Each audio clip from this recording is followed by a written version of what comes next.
പാലിയേക്കരയിലെ ടോളിന്റെ കാര്യത്തിൽ ആശ്വാസകരമായ തീരുമാനമാണ് എല്ലാ ദിവസവും ഇപ്പോൾ ഹൈക്കോടതിയിൽ നിന്ന് പുറത്തു വന്നുകൊണ്ടിരിക്കുന്നത്. ഈ മാസം എന്തായാലും നമുക്ക് പാലിയേക്കര വഴി ടോൾ ഇല്ലാതെ തന്നെ കടന്നുപോകാം.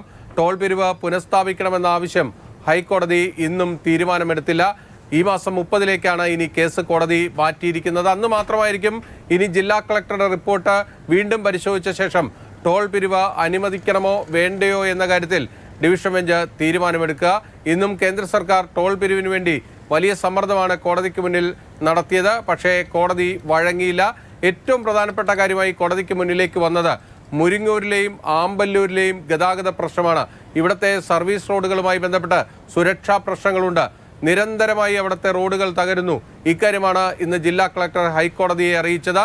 അത് മുഖവിലക്കെടുത്തുകൊണ്ടാണ് ആദ്യം നിങ്ങൾ ആ സർവീസ് റോഡിന്റെ പ്രശ്നങ്ങൾ പരിഹരിച്ചിട്ട് വരൂ, എന്നിട്ട് ടോളിനെ കുറിച്ച് ആലോചിക്കാമെന്ന് ഹൈക്കോടതി ഡിവിഷൻ ബെഞ്ച് പറഞ്ഞത്. സർവീസ് റോഡുകളുടെ കാര്യത്തിൽ സ്ഥിരമായ ഒരു മോണിറ്ററിംഗ് സംവിധാനം ഏർപ്പെടുത്താമെന്ന് വരെ കേന്ദ്ര സർക്കാർ കോടതിക്ക് മുന്നിൽ ഉപാധി വെച്ചെങ്കിലും അതൊന്നും തന്നെ ഇന്ന് ഹൈക്കോടതി പരിഗണിച്ചില്ല.